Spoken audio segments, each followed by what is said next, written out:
Olá pessoal, tudo bem com vocês? Meu nome é Luiz, professor de História da Rede Pública, Estadual de Ensino, e este aqui é o Que História é Essa?, o seu canal de educação, cultura, entretenimento e um pouquinho de política, às vezes. No episódio de hoje a gente volta a falar de um tema muito comum aqui no canal, que é sobre a reprovação, sobre os critérios de reprovação e aprovação nesse ano tão atípico letivo de 2020, em especial na rede estadual de ensino do estado de São Paulo. Nos últimos vídeos eu fiz até uma recapitulação, falei um pouco sobre as autoridades envolvidas e falei sobre Espírito Santo, Rio de Janeiro e São Paulo, portanto focando aqui no Sudeste. E o vídeo de hoje é uma atualização justamente sobre São Paulo, que é a maior rede de ensino de todo o país. Ficou interessado? Então fique a seguir para acompanhar mais informações. Bom, conforme dito, esse é um vídeo de atualização. Eu peço sempre a atenção para quando você vê um vídeo meu, ou mesmo de qualquer outro emissor de notícias, para você verificar sempre a data. Como são notícias que estão sempre em movimento, é importante você estar sempre atualizado. E para isso, o mais importante é você acompanhar as notícias e, no meu caso, você pode se inscrever aqui no canal, se este vídeo, é claro, for útil para você. Bom, indo direto ao ponto, o que está acontecendo aqui em São Paulo? Em São Paulo nós tínhamos muitos vai e volta acerca das decisões de aprovação e reprovação e os seus critérios adotados aqui no estado. A princípio, o secretário estadual de Educação falou que ninguém ia ser prejudicado, indicando que talvez haveria uma progressão continuada ou, como muitos falam, uma aprovação automática. Porém, ele voltou um pouco atrás e lançou até uma nota no Facebook falando que aqueles alunos que não fizerem atividades poderiam sim ser reprovados. Então ficou muita coisa ali no ar. O que aconteceu nesses últimos dias, agora no final de outubro e começo de novembro, é que a Secretaria de Educação mandou uma resolução para o Conselho Estadual de Educação perguntando sobre o que eles achavam dessa resolução.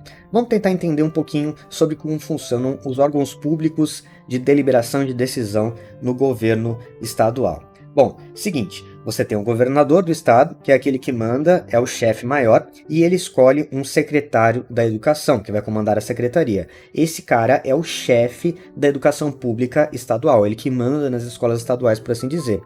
E ele manda, e ele toma suas decisões através de um documento chamado de resolução. É como se fosse um decreto dele, por assim dizer. É um documento que fala, a partir de agora as regras são essas.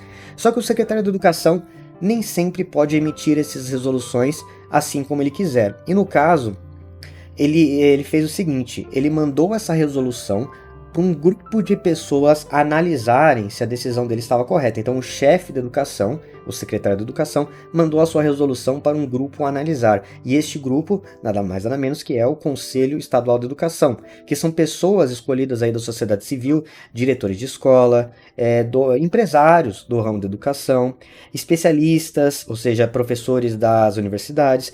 Este grupo forma o Conselho Estadual de Educação, além de uns cargos políticos ali, pessoas, aquele bom e velho cabide de emprego, por assim dizer, nada é perfeito na administração pública.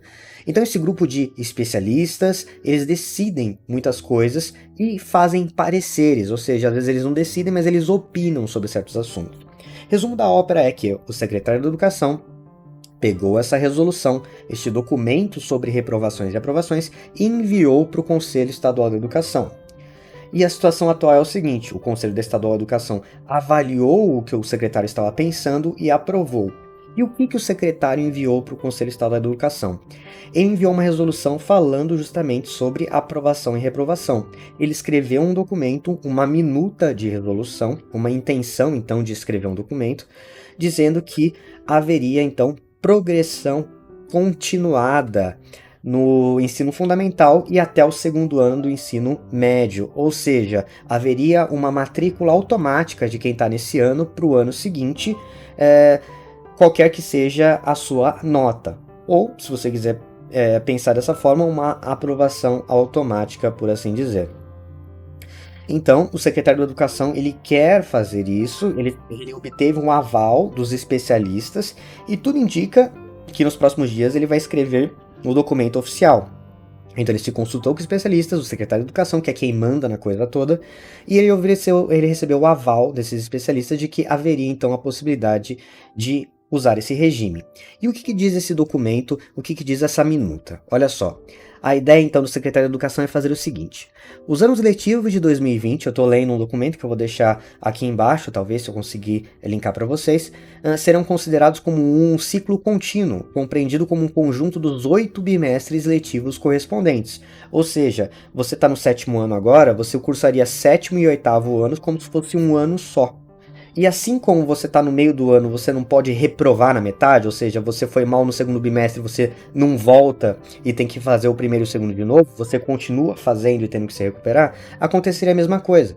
Se você reprovar em todos os bimestres agora, você teria que recuperar esses bimestres no ano que vem. É a ideia de um ciclo contínuo. Então tá longe de ser uma aprovação automática. A ideia é que se você tiver reprovações, dificuldades, você vai levar essas dificuldades para o ano que vem. Então se você está fazendo as lições, continua fazendo, porque você vai se aprovar e vai se livrar delas. Agora, se você não estiver fazendo nada, você pode ficar tranquilo que você não vai ser reprovado pelo menos, mas você vai ter que recuperar tudo isso que você perdeu esse ano no ano que vem, né? Tô repetindo, os anos letivos de 2020 e 2021 serão considerados como um ciclo contínuo, compreendido com um conjunto de 18 bimestres. Os estudantes de todos os anos do ensino fundamental e da primeira e segunda série do ensino médio deverão ser matriculados no ano série subsequente de 2021 em regime de progressão continuada. Por que não o terceiro ano do médio está compreendido? Porque não tem um ano seguinte do terceiro médio, então não é automático. No caso aqui no estado de São Paulo, se você manifestou interesse na rematrícula, você que é do terceiro ano, você pode cursar o 4º ano do médio como opcional, mas se você não quiser, você provavelmente vai ser aprovado. E aí ele continua dizendo algumas coisas interessantes, porque vai haver um trabalho de acompanhamento desses alunos. Não é que simplesmente vai ser jogado para o ano que vem sem aprender nada. Muita gente está querendo falar, se é para ser aprovado sem aprender nada, eu prefiro reprovar. Calma, não é bem assim. Você é matriculado no ano seguinte, mas você não vai perder todo o conteúdo desse ano. Você vai ter que recuperar esse ano. Então você se livra do trauma da recuperação, mas vai poder fazer o conteúdo desse ano no ano que vem. Isso se você perdeu, porque as escolas vão ser responsáveis a montar um plano individualizado para cada aluno. Ou seja, o aluno que não fez nada esse ano e mesmo assim for aprovado, ele vai ter muita coisa para recuperar. Agora, o aluno que já fez as coisas não vai precisar fazer de novo. Então, há um critério de justiça, tá bom? Há um critério de ponderação. Quem está fazendo as coisas não vai precisar fazer de novo, e quem não fez nada não vai ser punido porque está sem internet ou porque não está conseguindo acompanhar as aulas online. Vai ter que fazer tudo ano que vem, porque na vida é assim, se você não faz agora, você vai fazer em algum momento. E aí eu acho perfeitamente justo, livrando do trauma da recuperação. Recapitulando só que então o secretário de Educação ele mandou para o Conselho Estadual de Educação pedindo a opinião. Então a coisa está no meio do caminho, ainda não é oficial, beleza? É uma coisa que tá lá na portinha, tá pronto de ser declamado. A CBN, que é um veículo de informação ligado ao Grupo Globo de Jornalismo, até noticiou que haveria a progressão continuada como um fato consumado, ou seja, como algo certo, e você deve ter visto e vai ver aí nos próximos dias como uma notícia.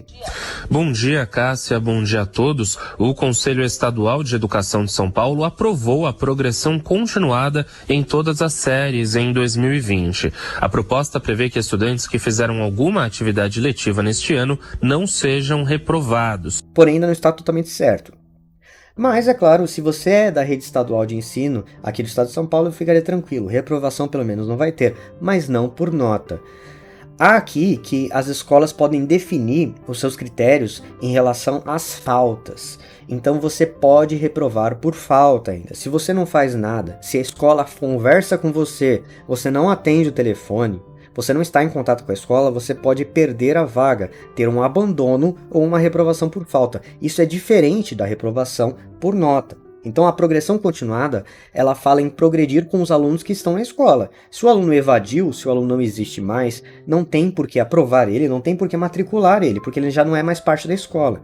Então a instrução principal agora, e a mensagem do vídeo é: respire, fique tranquilo e faça contato com a sua escola caso você não tenha feito. Porque aí não tem milagre que o salve. Se você não fez nada, se você tem meses que não entra em contato com a sua escola, você pode e deve sim perder a sua vaga, porque não é justo. As escolas estão tentando entrar em contato com você. Não tem nada de mão beijada também. E os seus pais têm alguma obrigação em relação a você, certo? Não tô falando de quem ficou sem internet, etc. E mesmo quem ficou sem internet, que não tenha nem sequer pegado no telefone e ligado pra escola uma vez. Agora você tá sem internet, ligou pra escola e não conseguiu contato, é outra história. Mas o cara que ficou completamente encostado, e mesmo com eu falando, jornais falando e não foi atrás, esse cara vai acabar perdendo a vaga. E na minha opinião, ele deve perder a vaga. Ele deve ter que se mexer em algum momento, né? Não é as coisas também assim tão facilmente colocadas de mão beijada. Bom, no mais eu fico por aqui. A informação é bem dirigida aos alunos da rede estadual de ensino de São Paulo. Não é para outros estados, não é para municipal, não é para as escolas particulares.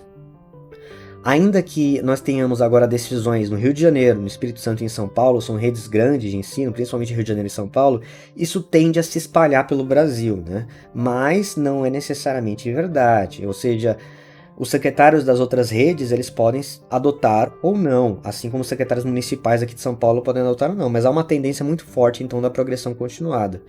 Continua sendo válido, então, um recado.